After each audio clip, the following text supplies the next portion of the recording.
Hello friends, ఎలా ఉన్నారు? ఈరోజు రివ్యూ అయిపోయే మూవీ వచ్చేసి ఏ బెటర్ స్వీట్ లైఫ్, అంటే చేదు తీపి కలిసిన జీవితం. ఇది ఒక సౌత్ కొరియన్ మూవీ.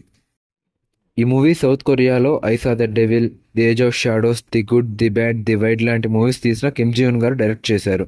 ఇక I saw the devil movie హీరోనే ఈ మూవీలో కూడా హీరోగా చేశారు.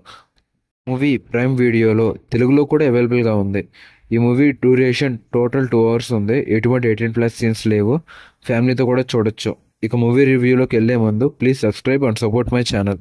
స్టోరీలోకి వెళ్తే, హీరో క్యాంగ్ అనే ఒక గ్యాంగ్స్టర్ దగ్గర పనిచేస్తుంటాడు. ఒకరోజు ఆ గ్యాంగ్స్టర్ హీరోని పిలిపించి తనకు ఒక అసైన్మెంట్ ఇస్తాడు. అసైన్మెంట్ ఏంటి, హీరో అసైన్మెంట్ పూర్తి చేశాడా అని తెలుసుకోవాలంటే మూవీ చూడాల్సిందే. ఇక మూవీ ఎలా ఉందో చెప్పాలంటే చాలా బాగుంది ఫ్రెండ్స్. హీరో క్యారెక్టరైజేషన్ అయితే ఎమోషనల్గా ఏడుపు తెప్పించేసింది. స్టోరీ పెద్దగా లేకపోయినా యాక్షన్ వైజ్గా అండ్ ఎమోషనల్గా చాలా కనెక్ట్ అవుతాం. ఇంకా తప్పుకి తన లైఫే చేంజ్ అయిపోతుంది.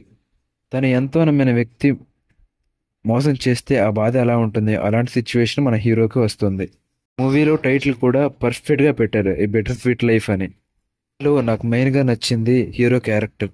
హీరో క్యారెక్టర్ చేసింది Lee Byung Hun. Movie I saw the devil చూసినప్పుడు ఆయన ఫ్యాన్ అయిపోయాను. స్క్విడ్ గేమ్లో ఫ్రంట్ మ్యాన్ క్యారెక్టర్ చేసింది కూడా ఈ మూవీ హీరోనే. యాక్షన్ థ్రిల్లర్స్ ఇష్టపడే వాళ్ళు అయితే ఖచ్చితంగా ఈ మూవీ చూడండి, నీకు ఖచ్చితంగా నచ్చుతుంది. ఫైనల్గా మూవీకి నా రేటింగ్ వచ్చేసి 4 out of 5. That's all today guys. Thank you.